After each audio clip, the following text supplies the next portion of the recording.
Thank you. So I think this will start in a few seconds. I'm actually watching a screen to see if it's coming up yet. So I think hopefully give it a minute or a few seconds, and then we should start to see attendees are starting to stream in. So Carla and Judy and Julie and Marie. So thank you all for coming. We're going to just give it like another moment or two just to get everybody into the webinar. And thank you again for joining us. And so I'll just take a pause for a few seconds, and then, oh, and it looks like Kathy's actually make it. With us, so we'll see, Jack. But thank you all. And so I will, it's 6:01, so I'm going to give it like another minute, and then we'll start. And we really appreciate everybody coming out and spending time with us. And hey, Kathy, we can see you.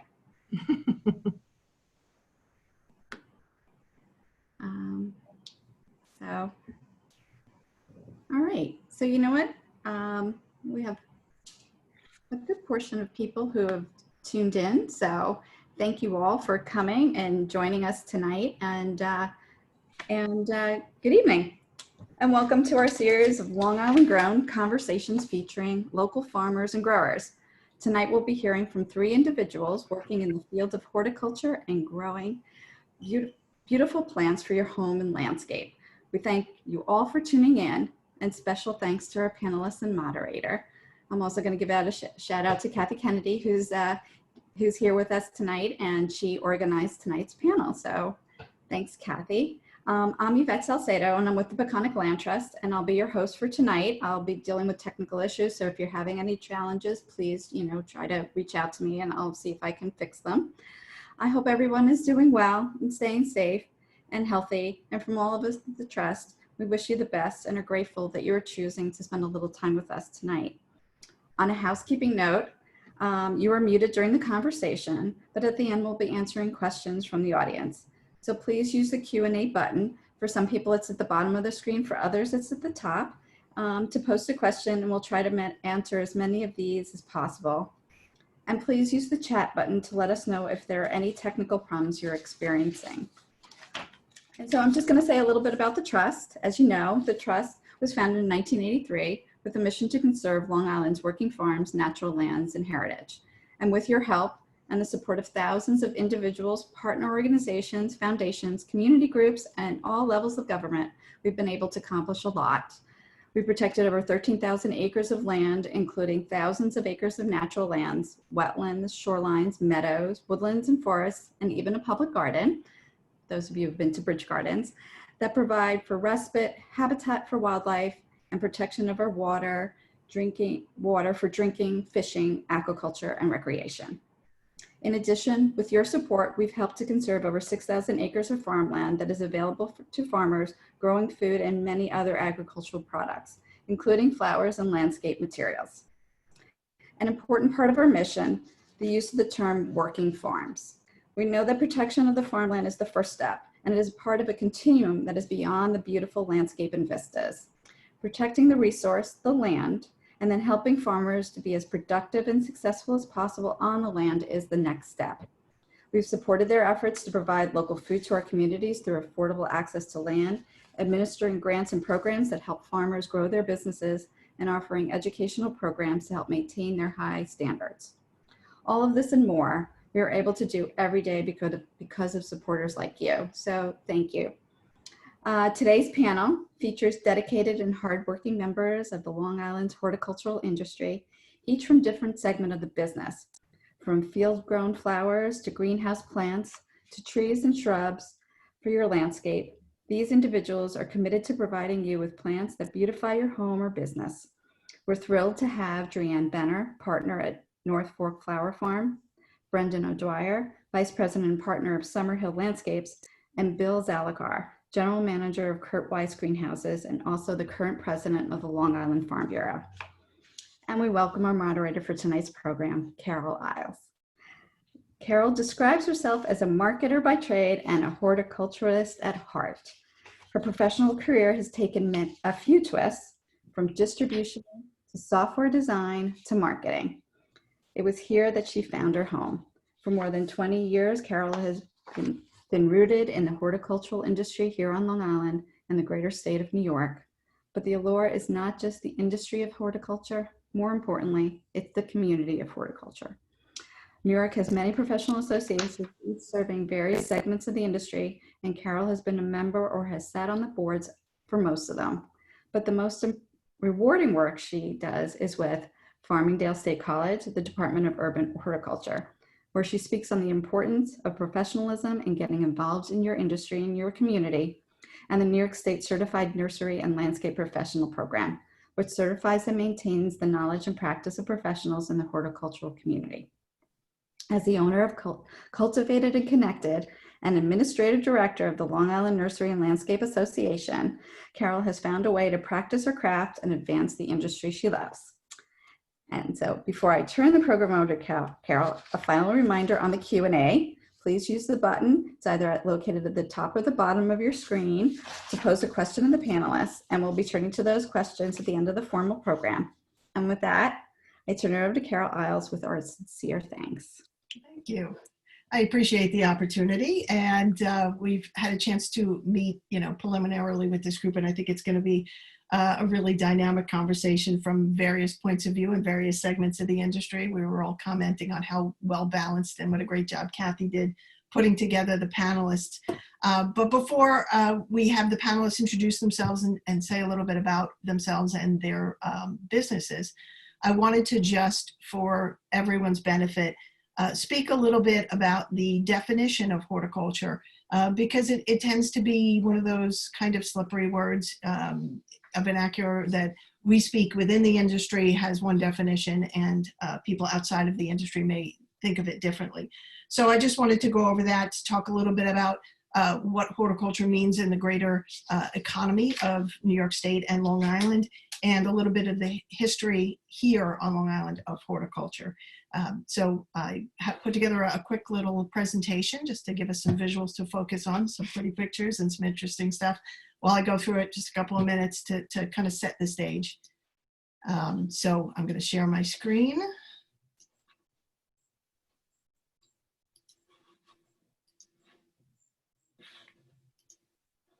Okay, so let me, actually getting a little bit ahead of myself here. Okay, so horticulture, like I said, can be a little bit tricky. There's the scientific definition of horticulture.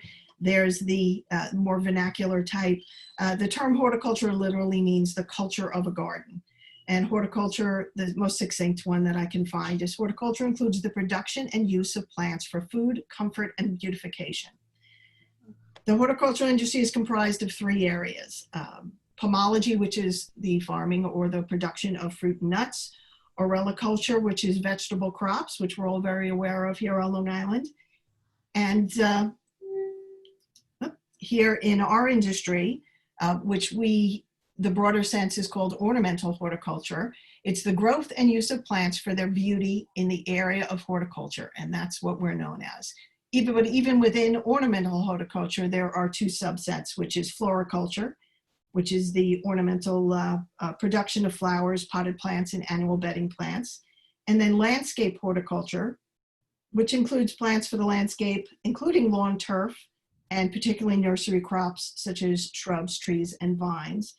But landscape horticulture also includes the designing the plans for the landscapes, the installing of those landscapes according to those plans, and maintaining those landscapes. So it does kind of broaden up there under ornamental horticulture and landscape horticulture. Now, as far as the numbers are concerned,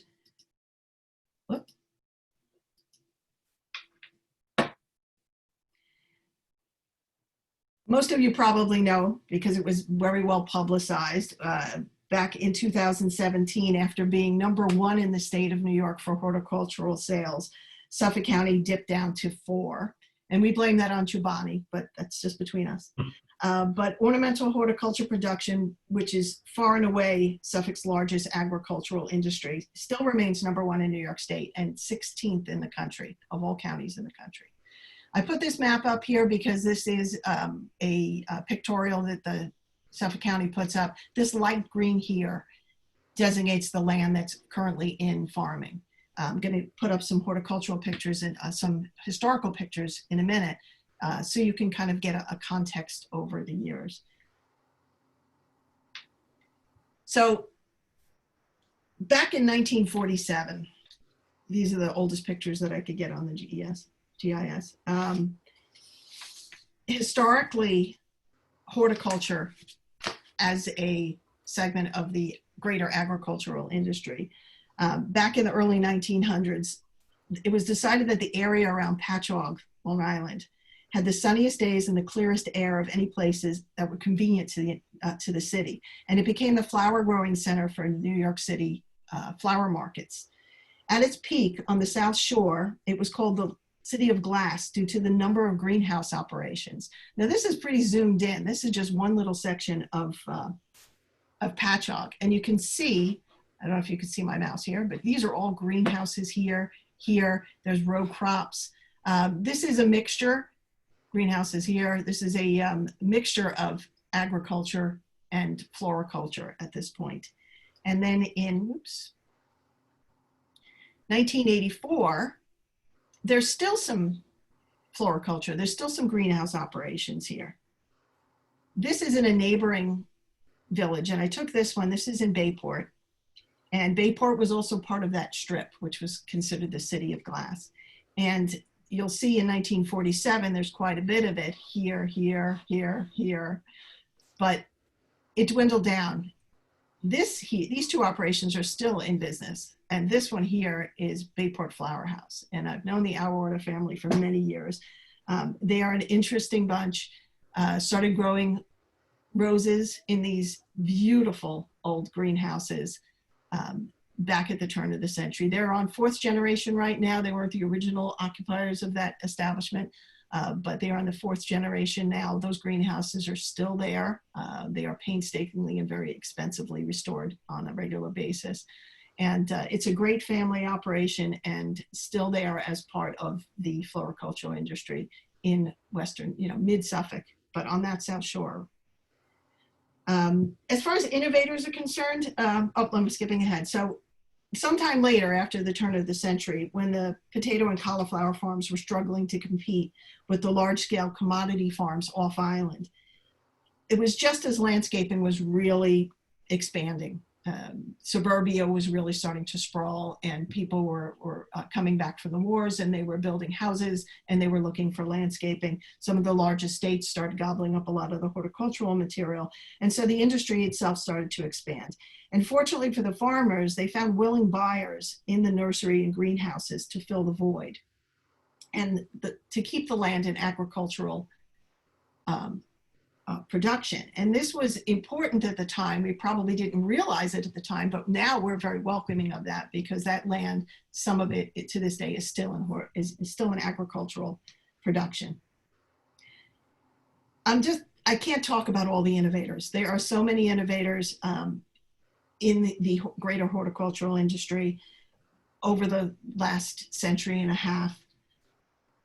And some of the innovations have to do with the business of horticulture, but it was also the way that they produced, the products they produced, how productive they were, how successful they were, and how they stayed relevant as markets changed. And these are challenges that the panelists will tell you still exist today. So the innovators that were there are very much tied to the innovators we see now. I want to talk real quick because I have these series of photos that I absolutely love of the Hicks family. This is Henry Hicks, and this was his college photo from 1890. And at the turn of the century, Edward Hicks, which was his father, invented and patented equipment for moving big trees that were desired by the Long Island estates that were popping up all over the place. He had this patented. This was something that was going to be used in the industry and propagated around the country. This was his 1925. This was taken from the windmill on the property of Hicks Nurseries, which is still there today, as I hope you all know. Delivering and installing bare root trees to Kaikut, which is the Rockefeller estate, bringing trees in and out on barges out of Oyster Bay. And this is the most important one. Around 1930, in an innovative mood, William Hicks made pre-dug plants available for his customers. This marked the beginning of the walk-in cash and carry customer business. This is the precursor of current day retail garden centers.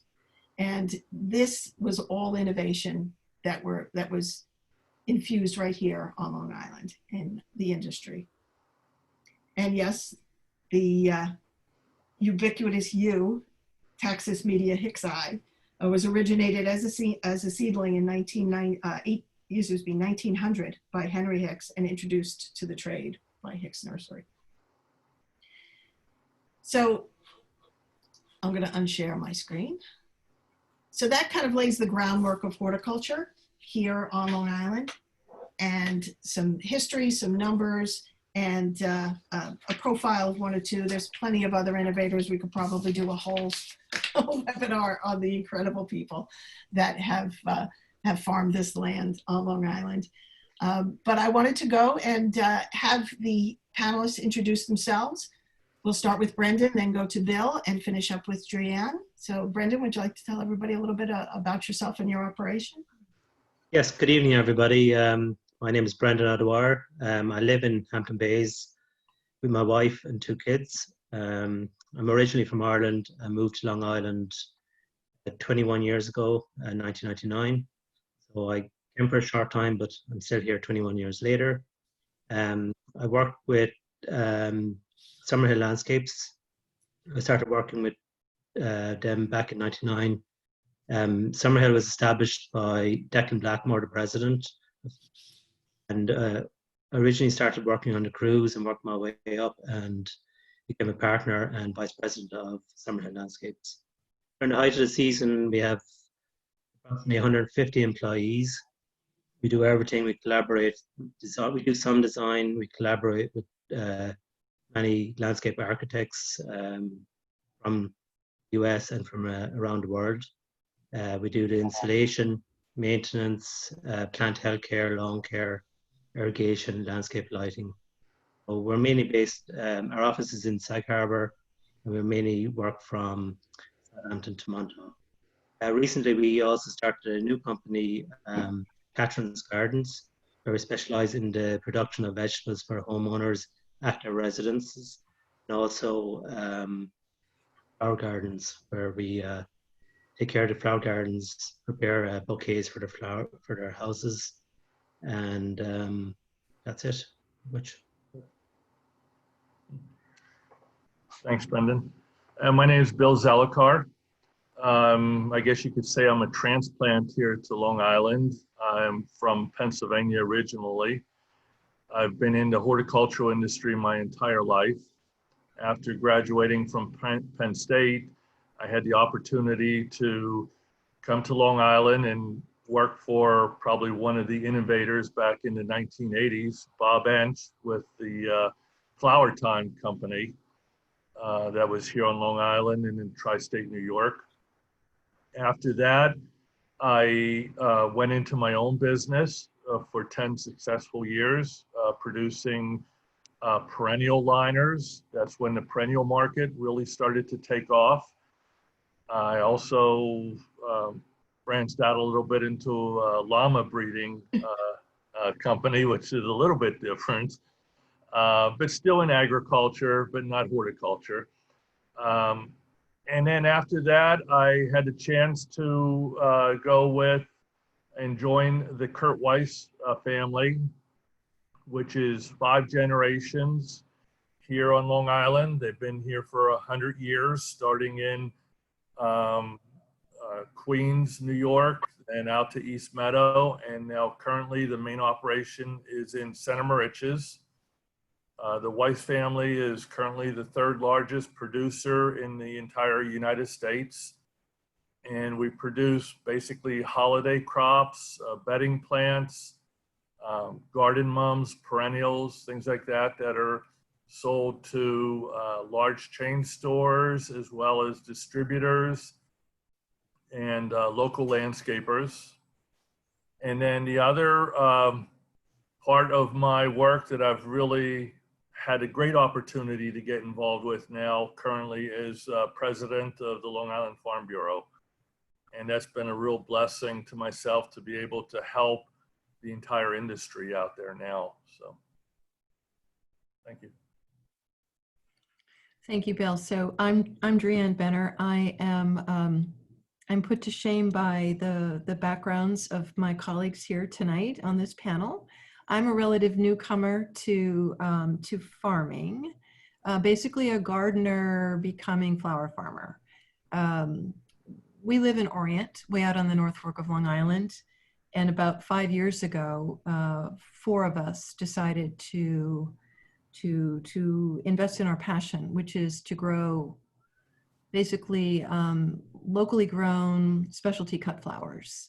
So we have a flower farm, 2 acres. Again, we're small, so we're on the small end of this discussion, but we are committed to growing a business which has taken root on the west coast of this country, Pacific Northwest in particular, of specialty cut flowers, local flower growers, and recreating local flower markets. And so we hope to go back to the roots of what you were talking about, Carol, of what was here before, to see if it can come back, because the Land Trust has done such a good job with the town and the county of preserving land that it actually is an affordable proposition for people to do farming. We're second career, so we are not, there are 4 of us, like I said, 2 full-time and 2 part-time. I'm part-time. So we are both growers and floral designers. We sell direct, and we also sell to other floral designers. And our focus is, again, specialty cut flowers, not the types of flowers that you would find in most supermarkets, and trying to regrow that industry. So it's part of this slow flower movement. Very good, very good. So, you know, as I said, it's different segments of the industry, different history in the field of agriculture, and you know, large scale, small scale, third largest in the country, to someone who's what do you have, 2 acres, Brianne? 2 acres. 2 acres of cut But flowers. on a farm, on the Terry farm, which has been in Orient for over 300 years. So, so even though we haven't been around for 300 years. Now, Drianne, you mentioned that you had been a gardener, and I assume that was a passion. And when you had the opportunity with your partners to open up the cut flower business, you jumped at it as an extension of that passion for gardening. And Bill, you said you've been pretty much farming your whole life. Brendan, could you tell us what brought you to horticulture? I grew up in a dairy farm, dairy and beef farm in Ireland. So I was always exposed to agriculture and horticulture, and we had our own garden with full of vegetables as we grew up. Every year we'd be out doing it since I was a small kid. And my mother was very much into flowers and gardens, and then we had our own polytunnel.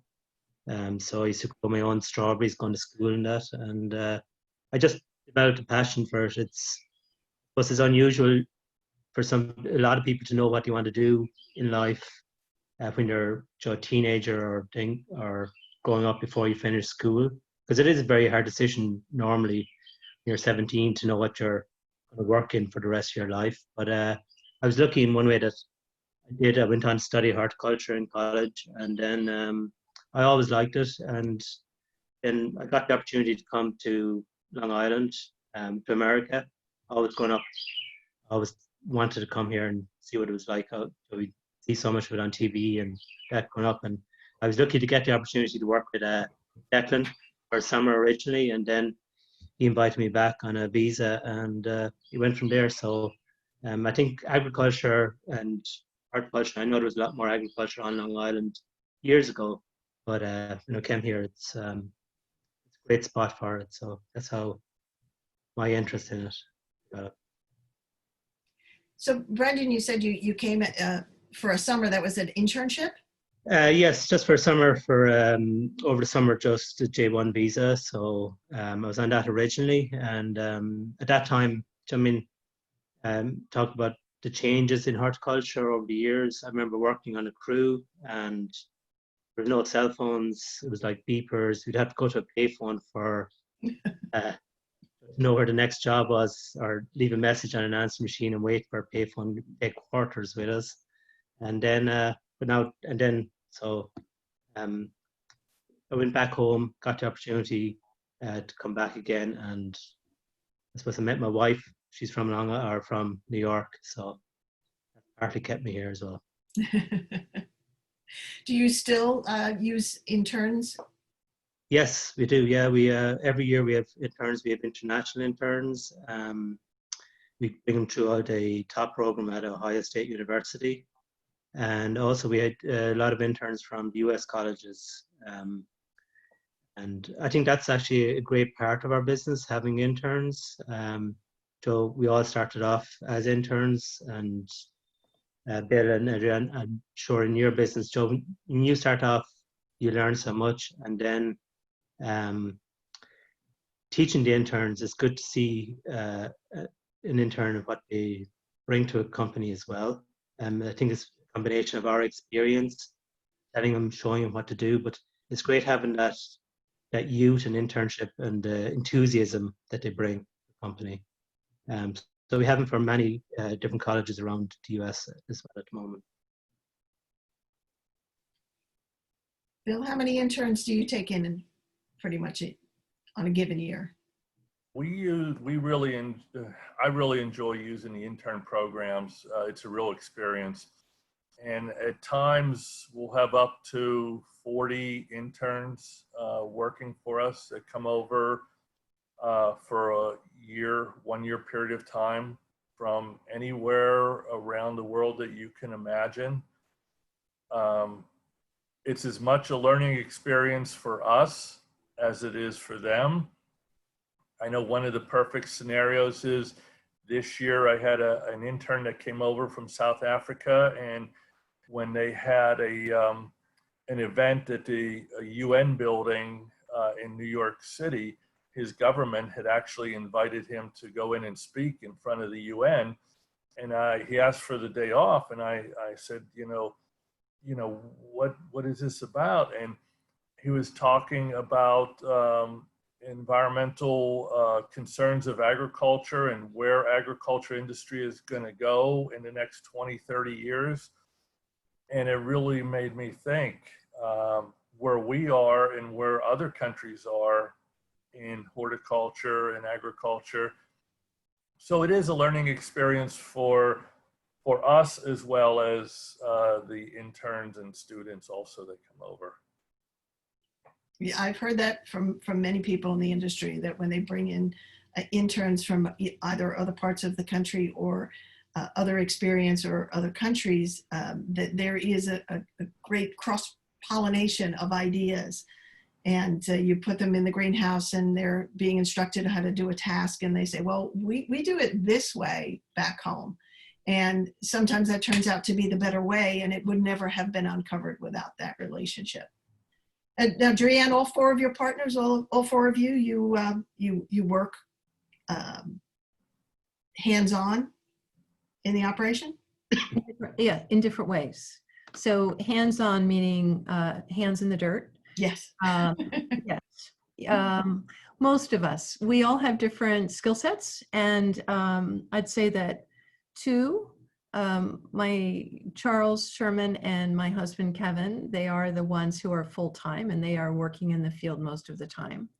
And we have a part-time employee, and we have one intern. So again, we're in a little different space. I spend my time helping with the floral work, and we have Karen Braziller, who is mostly doing marketing for us. So we spend our time differently with our different backgrounds and what we bring to the party. And are you looking to expand? I mean, do you have a plan for expansion?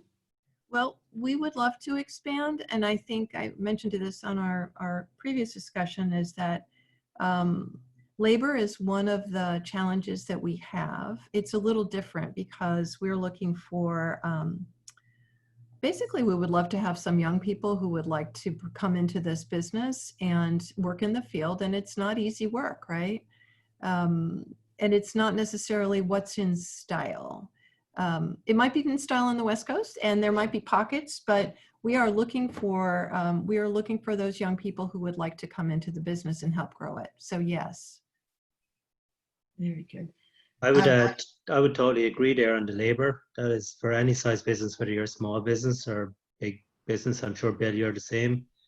So labor, it's even just the finding accommodation to attract people to the Long Island area is a big challenge. It was a challenge before COVID-19, and I think it's even a bigger challenge now. Because I mean, I don't know if there's so little native, local people growing up out here that are into the industry. So to attract people out here, the cost of living is high. All that. So that is a huge challenge, I think, no matter what size business you have. I think the important thing is, both of you are saying, and the one thing that I see, yes, labor is a problem. It's hard to find the people because everybody thinks of horticulture and agriculture as, sweaty, hard work. And yes, it is. Very much is. Very much so. But the important thing that I think we all have to keep in mind and look at is trying to teach the younger generation the changes and show them that horticulture has to change. Agriculture, everything has to continue to change. And the use of innovations and newer technologies and instilling in the younger generation using some of the different technologies and pique their interest that way to get them involved and start, helping out in the industry. So that's one aspect that we're looking at and trying to make things work that way. So what special challenges has the COVID, and from pre-COVID to post-COVID, any particular challenges that you're facing now that you're trying to navigate through as a result? No, you go ahead, Bill. You go ahead. Okay. Because we all have our stories. It's been a real challenge, and I think all of us out there, including the owners as well as workers, including the general public, really have a different outlook on the horticultural industry now that we've gone through this pandemic period of time. It's really made us think on the accessibility of food products, as well as greens, as well as landscapes, anything that you can imagine like that. And we have to really step back and evaluate safety protocols of our workers, because that's the most valuable asset that we really have. And looking how to make the companies change and progress to meet the demands. Demands are different very much. From April, we saw, for example, in the greenhouse industry, we pretty much threw away 75% of our product for Easter. And everybody's like, what do you mean throw it all away? And you hear the stories about the dairy industries upstate and everything dumping milk, and these things did happen. And it takes time. You realize what a difference there is between the producers and actually getting it to the market, to the consumer. And these are new things that we all have to address that are going to be a challenge in the future for all of us. There is a silver lining though to this. So there have been challenges, and I think perhaps the size of the business may dictate how easily you can adapt to the changes. So we're small. So certainly there were certain markets that immediately dried up. Weddings and events just came to a screeching halt. So what do? We switched, and frankly, the silver lining of all of this is that I think that there's huge demand. The demand has gone way up. We've seen, well, we're completely at capacity in terms of the desire for local, the desire for beauty.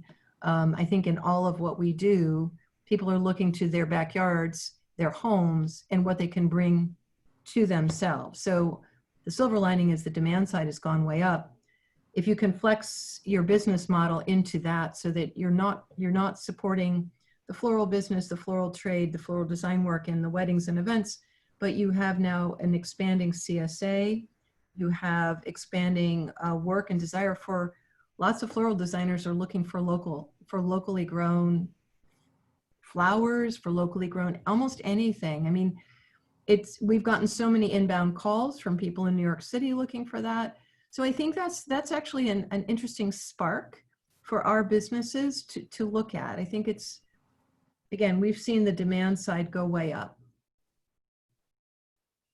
Now, Brendan, do you think that you're going to see an uptick also as people are, spending more times at home, they're doing staycations, or they're not traveling abroad? I know that you deal with a lot of landscape architects and with architects in the greater trade. Has it trickled down to you yet? Yes, I would say that people. A lot of the clienteles would have been more seasonal before. Have been out here since March, and I feel going forward that they're going to spend more time out here on Long Island at their homes, because there's more space than many New York City. And when people spend time at their homes, like if any of us spend time at our homes, we want to make improvements to it, and you see stuff that you wouldn't normally see if you're just here for a couple of weeks during the summer or the weekends. So yes, I do see that clients, and I find that we have more interaction with clients, and they see us more regularly, so they're getting a better understanding of what goes into their gardens and the horticulture, and how their lawns have evolved from the spring to the summer, and the plants have grown. So I do think there is advantages to it. And like any business, you have to always evolve and change. But sometimes something like the COVID-19 forces us to change quicker and come up with new ideas and to adjust to the situation. Do you think your season's going to push more towards the fall? Possibly, yeah. It depends, but a lot of our clientele are talking about staying out till the end of the season. A lot will depend too on the schools and when they go back. But I do see that, fall, either maybe the maintenance season will be extended. There'll be more containers for around the Halloween time, winter greenery, Thanksgiving. It's a beautiful place out here. So I think clients realize that even more so now, so that they would, why not spend Thanksgiving out here? Also on the Catherine's garden side of it, growing of the vegetables. So we grow the vegetables at the homeowners in their own gardens, their garden plots. We design the gardens, and they have their own fresh produce. So versus going to the store, the produce is safe. We do everything from the production of the produce to the harvesting for them. So, and also, even if they have kids, we'll get the kids involved and educate the kids. So we're educating a new generation in the growing that may not have been exposed to it before, in the growing of vegetables and fruit. Now, Bill, as it translates to your business, have your product lines changed over time, less away from, the spring bulbs and poinsettias in Christmas? Are you starting to see more vegetable plants in pots? Are you doing more leafy greens? Are you making those changes? we did see right away the demand change in early spring this year, especially towards more vegetable crops in smaller pots as well as larger pots. The percentage definitely went way up in vegetable plants. I think people were concerned about their ability to get food products, and with everybody coming out to the island from the city, more and more people were planting vegetable products throughout the spring and summer. So that definitely was a big change there, yes. And you were able to move quickly enough to meet that demand. Yes, that it was a hard change to make. Thank goodness vegetable liners do germinate and grow very fast. And that is one of the hard things. Some items, like you take a poinsettia crop, that some things are harder. You just can't up and change. And that's where I think a lot of the horticulture industry really got hurt with the Easter crops, because the Easter crops were planted back in, some of them go back to January, December, 6 months earlier. And to have to throw that all completely out, you just can't up and change that. Whereas some of the annuals, such as the vegetables, in April, we can make that change real quick. Yes. Right. Yeah, I think the nature of the business. I mean, nothing is instantaneous, but there are some growers I know who were not really putting up any new woody plant material this year because they didn't know what was going on. They didn't know if they were going to get workforce. They didn't know if they were going to be able to get into their operations to maintain. And I'm wondering if maybe further down years from now in the supply chain, where there might be a dip in the supply because people were uncertain. I know that happened when we had the economic crash with the housing market, where there was a lot of people who didn't put new crops in, and I'm talking long-term woody crops. And so 5, 6, and 10 years later, we started to see in the market that the plants were just not available because of that uncertainty a decade before. Even for the fall and winter months, there's so much skepticism out there that a lot of growers and producers really, it's hard to take that risk, because when you throw out that much expense and you can't get reimbursed for that in any way, you end up going out of business. So I hear from a lot of people, we're not sure what we're going to do for September, October, for Christmas time, and it's a risky business. Mm-hmm. Drianne, does your operation take advantage of the fall and the holiday months? So we plant, the fall flower is primarily a dahlia with lots of complementary flowers around it. So the dahlias will go pretty much through the end of October. And we're trying to figure out how to extend the season into the holiday season.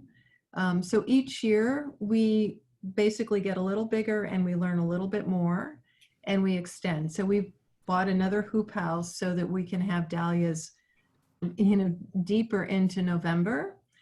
So we'll see this year. This is our first time. We shall see. Very good. Very good. Challenge overcome.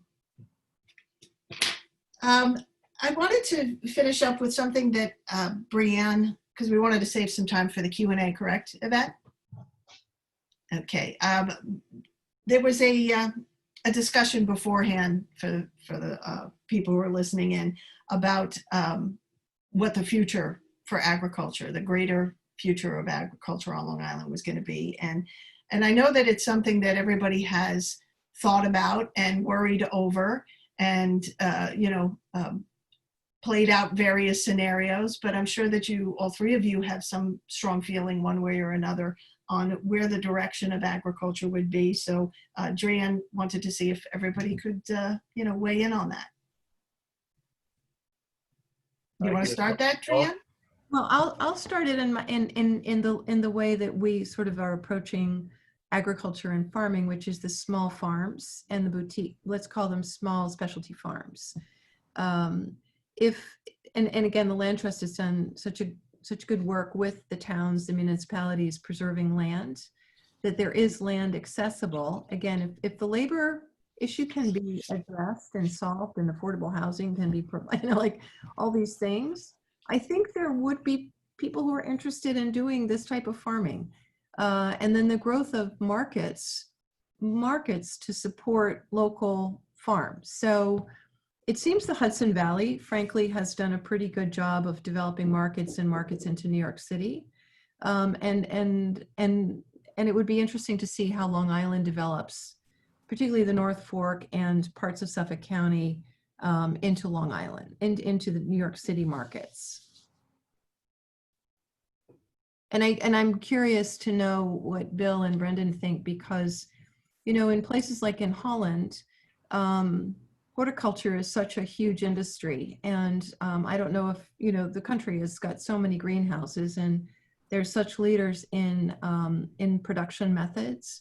I wonder if that will be picking up in this country in some way. And I wonder if Long Island would be regain some of its again, we're talking about innovation in those areas here that would look like what it is in Europe, and in particular the Netherlands.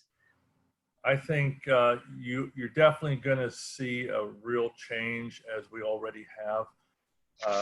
Just as Carol had pointed out earlier, back after World War II, Long Island was just known, you know, especially that area of Bayport, Blue Point, the city of glass, and you see that all diminishing. And a lot of it has to do with expenses, regulations. You're going to see the trend going to a lot more smaller businesses, okay? And you're going to need help also with, just as Peconic Land Trust, the ability for younger generations to get into agriculture, horticulture, is to have the accessibility of land, because the younger people just cannot get out there and make that investment. Not only the land, but then the operating expenses to start. It's just not there. So you're definitely going to see the trend go smaller. And there's no question the market is there with the New York City, and the whole big new fad now is towards this urban agriculture. And it's going to be something that we're all going to have to keep an eye on. Suffolk County is ranked right up there as one of the prime areas for urban agriculture, targeting all of New York City. So it is going to be interesting change, and we have to all accept those changes and see what happens. Yeah, I would agree with both of you there, and I do see the opportunity for more involvement of smaller businesses in the horticultural, agricultural area. I do think people have become more environmentally aware. I see that even with plant healthcare programs that we have put together. So it's more about the health of the plant and the soil versus just going out spraying. So I think overall the general consensus is that it's they want more locally grown produce, better just more farmer markets, more farm stands. So I definitely think there's opportunities, and it would be great to see more of that on Long Island, the East End. I have noticed a kind of a change over the last 8 to 10 years of people's understanding of things. It seems to be broadening, and I see people embracing what were newer kind of vanguard technologies becoming more commonplace, like permeable surfaces for driveways and patios, so that you don't have all of this hard surface with runoff. and people who treat their plant health care a little bit differently. So when they have somebody come in to spray for bugs, they'll say, well, beneficial insects are doing their job. We don't need to spray.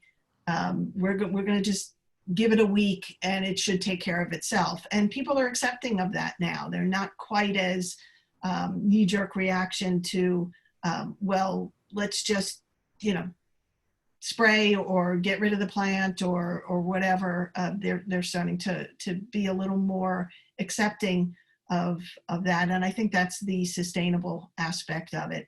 And soil health is starting to be understood a lot more.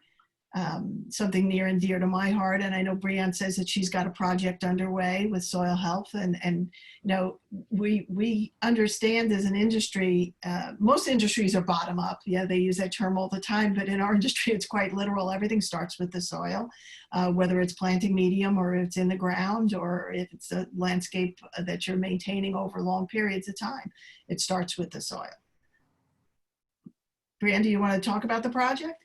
Yeah, I just wanted to say that's sort of the idea of that regenerative agriculture is going back to the soil and focusing on the soil and improving the soil with organics and starting basically sort of starting over in some ways to bring back the richness of the soil and the microbiological context for plants to grow. So we basically start there, and it sort of goes from there. And part of that is also managing water and water conservation. The more organics you put in the soil, the more the water stays. The more you have less of a need for irrigation. It's sort of a self-improving cycle, and it's sort of the basis for philosophically how we're growing our flowers. But we're still working along with this. We're moving it one step at a time. It doesn't happen overnight. It's a year by year by year activity. And it's that kind of process that soil improvements, these are the low tech things that are in fact innovative, right? Because it's going back to some basics, and that's kind of how we think about innovation. And you bring up a good point about water conservation and water usage, and I'm sure that it's impacted all three of your industries, segments of the industries and your companies personally. Do you see that being a positive, a negative, or just an inevitable in the future of your businesses? Bill, what do you think? I think it's a positive thing. And if I could just add, I think the one important thing is all of us in agriculture are stewards of the land.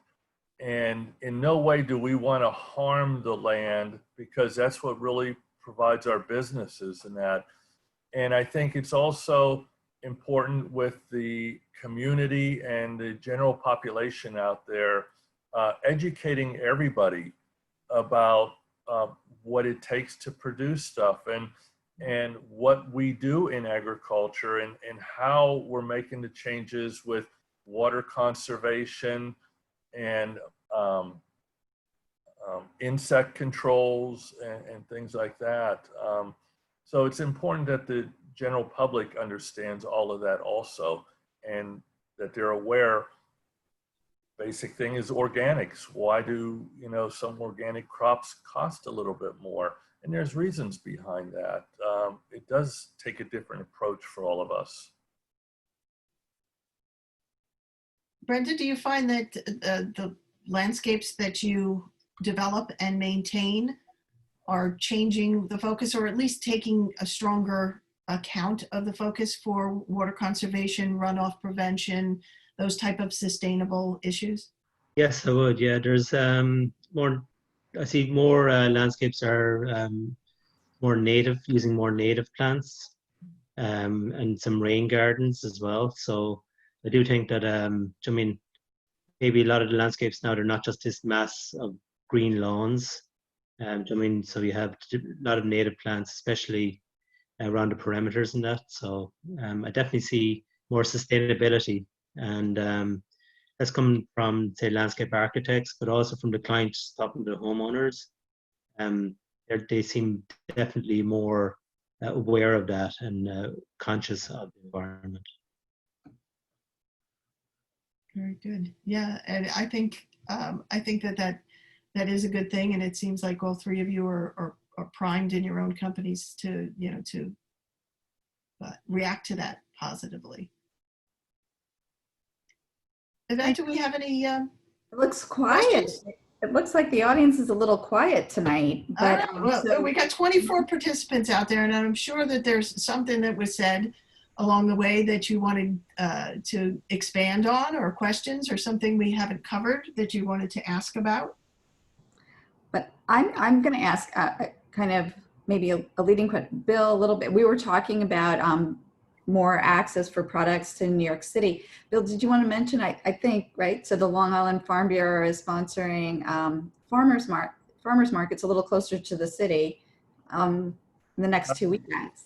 Yes, the next 2 weekends, we working with Ag and Markets and with the Farm Bureau, and we're trying to do 2 farmers markets just for the next 2 weekends in Eisenhower Park and Queens County Farm on Saturday and Sunday, and with the intent that it would help once again to educate a lot of the people in towards the city a little bit more of what is available out here on Long Island at the different farm stands, and try to draw them out this way, and we'll see where how it turns out. That's great. And Drianne, I had a question. Are you growing any edible flowers, or are your flowers mostly for ornamental?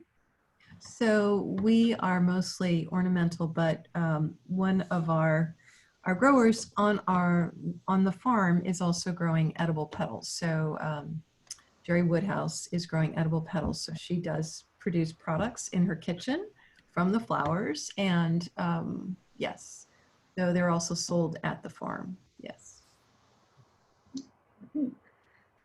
When you do your CSAs, do they pick up at the farm? Do you have outlets where they pick up?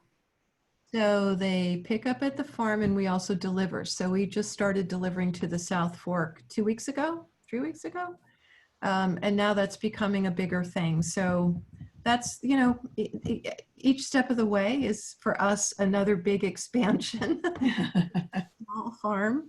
But we do deliveries now on Thursdays and Fridays. So we're delivering on the North Fork and the South Fork.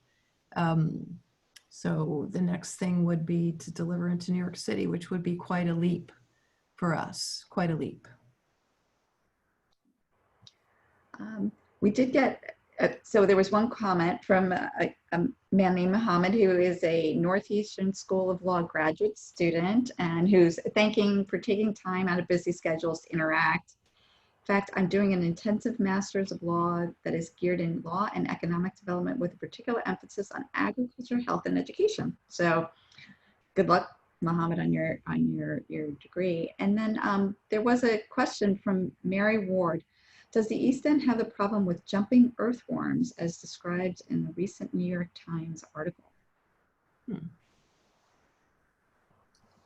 haven't heard any of that. I have not heard of it. No, I have a lot more problems with funguses and mildews this year with the wet spring that we've had. So, but no murder hornets and no jumping worms. And deer. We'll have our deer problems. A lot of deer problems, yes. There was a follow-up question from Mohammed related. I would like to know how farmers have been complying with regulatory rules and administrative processes. I think, maybe. I mean, that's been a real challenge for all of us over the years, especially now more than ever. And that's one of the reasons why you are going to see so many changes, and it is going to cost all of us more money to produce our product. And that's where I think educating the public that following all these compliances is a large expense for all of us out there that we have to comply with. And that expense has to be put into the product. And when they see products in the grocery store that are a lot cheaper that could come from other states that maybe don't have the compliances and everything that we have in New York, that's where the public has to understand what the differences are and why things are more expensive for us.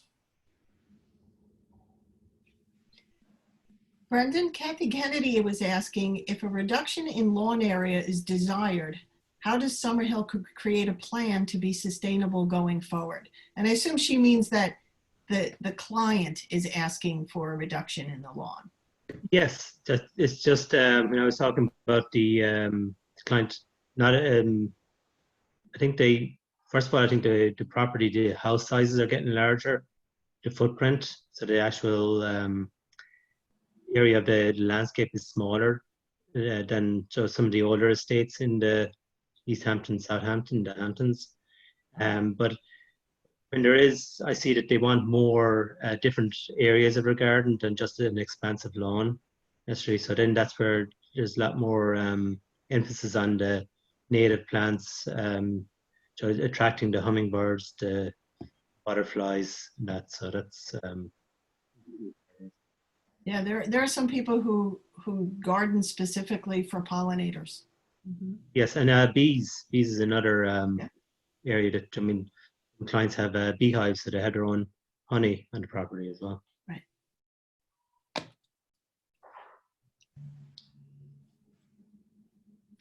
Anybody else?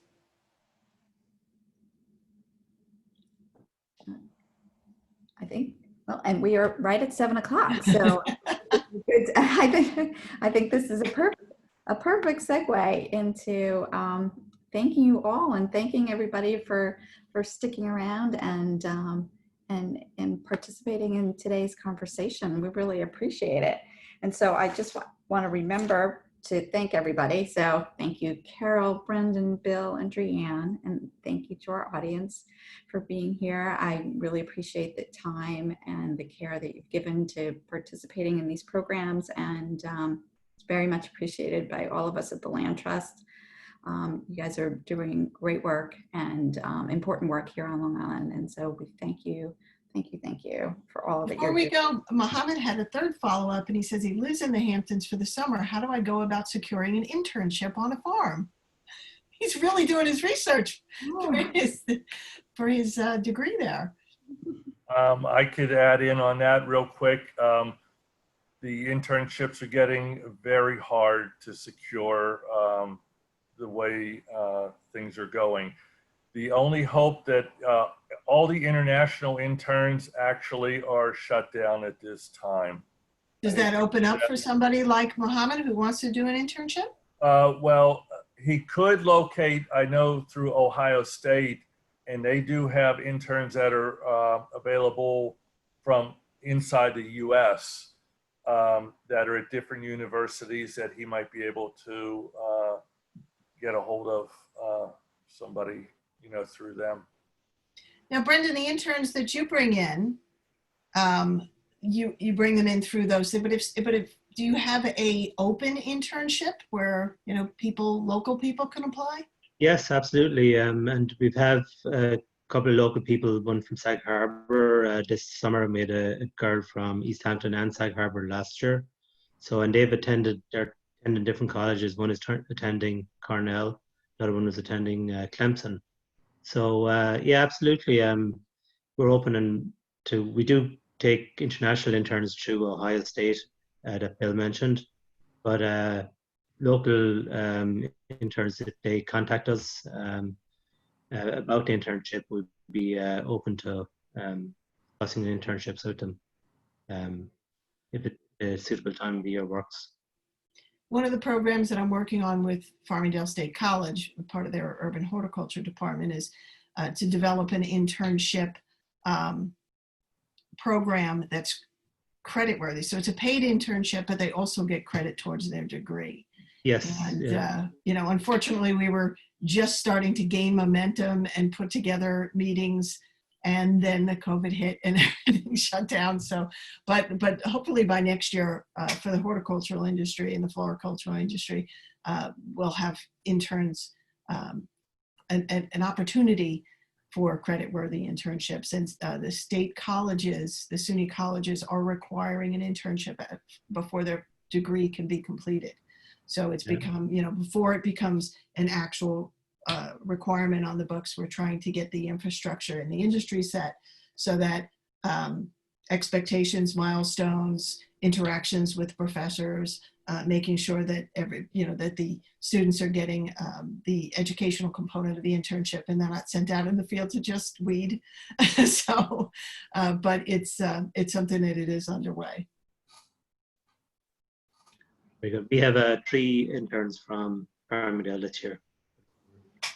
It's That's right. working out Yes, really well. Yeah. I met her. I met her at a open house kind of thing over at the school. Gabriella. Yes, correct. Yeah. Yes. John. Yeah, she's very nice.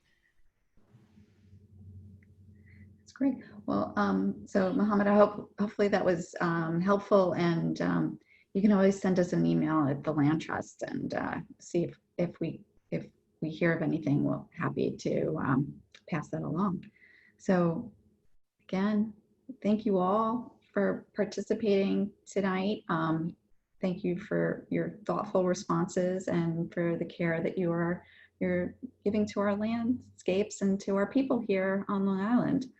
And just a quick, we'll be posting a recording of the video in the next few days on our website. So if people want to watch it again or recommend it to your friends, we'd love you to do that.